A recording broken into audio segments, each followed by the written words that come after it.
태국 치앙마이 2025년 1월 성수기에 한 달 살기 숙소를 드디어 구했습니다. 수영장 포함하여 침실과 거실이 분리된 원룸을 41만원에 구했으니 꽤 저렴한 편입니다. 하지만 한 달을 살기 위해 기본적으로 필요한 물건들이 거의 없기 때문에 이제 쇼핑을 해야 됩니다.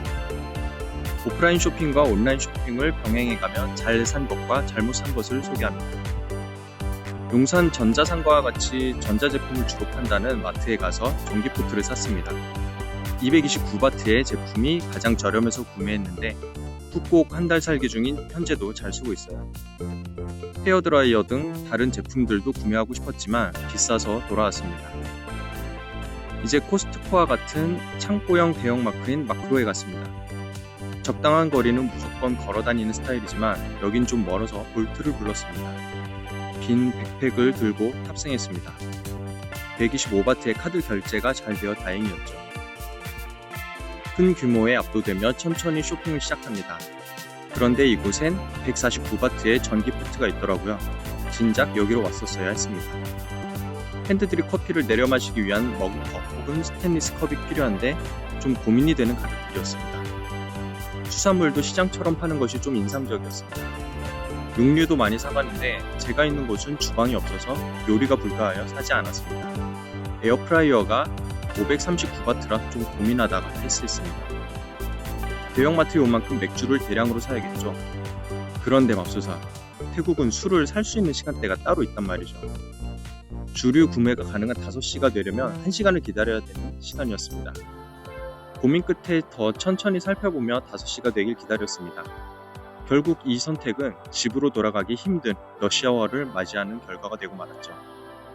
계속된 볼트 기사들의 승차 거부 끝에 135바트에 갈 수 있었습니다. 왠지 카드 결제가 또 실패하여 현금으로 지불했습니다. 이제 한국인이 유독 사랑하는 마야몰에 다이소가 있기에 그곳을 갔습니다. 일본 다이소의 가격으로 판매되다 보니 아무리 저렴해도 60바트부터 시작합니다. 이 다이소는 결코 저렴하지 않습니다. 현지 만물상 같은 20바트 샵에서 훨씬 저렴하게 구매할 수 있습니다. 센트럴 페스티벌보다 작은 규모와 저렴하지 않은 슈퍼마켓이 성지가 되어 있다는 게 특히 한국 분들께 마야몰이 왜 그리 인기 있는지 이해가 되지 않습니다. 이제 온라인 쇼핑을 시도해봅니다. 언어의 문제로 앱을 보기가 꽤 불편합니다. 타올, 담요, 욕실 슬리퍼, 헤어드라이어, 물티슈, 옷걸이 등을 주문했습니다. 허이케오 레지던스 사무실에서 배달된 것들을 찾을 수 있었습니다. 온라인 쇼핑을 대체로 만족스럽지 못했지만 가장 미스였던 2가지 주문이 있습니다. 하나는 1개를 주문했다고 생각했던 물티슈가 10개가 왔습니다.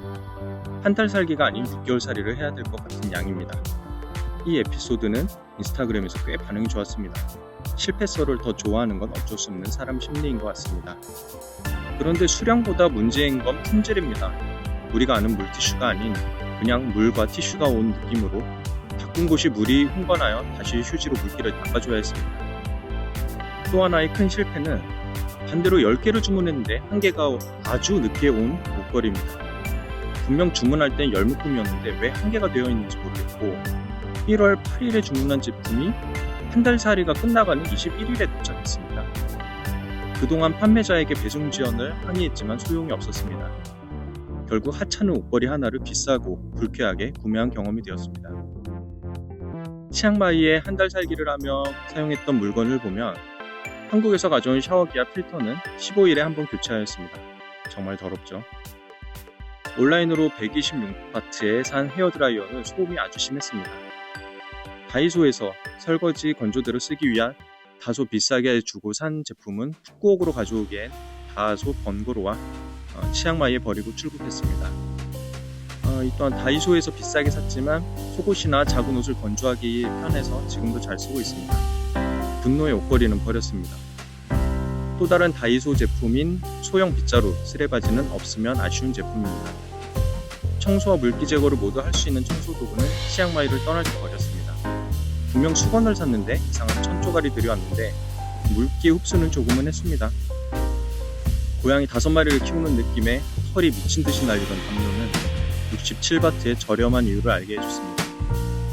53바트의 욕실 슬리퍼는 푸꾸옥에도 가져와서 잘 쓰고 있습니다. 숙소에 전자레인지가 있어 전용 용기를 17바트에 샀는데 라면 한 번만 먹어도 위험이 심해서 버릴까 했지만 그래도 없으면 아쉬워서 지금까지 잘 쓰고 있습니다.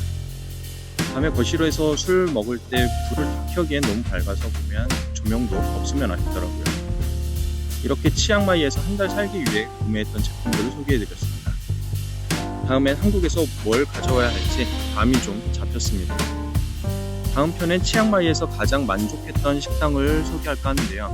이곳에선 특히 톡하온 25시 태국 톡하온 홍동균 씨가 촬영하는 모습을 목격하기도 했는데요. 아마 조만간 방송에 나올 것 같습니다. 여행의 맛 오렌지 노마드, 치앙사이 한 달 살기는 실제로 50일 살기였던 시리즈가 계속됩니다. 감사합니다.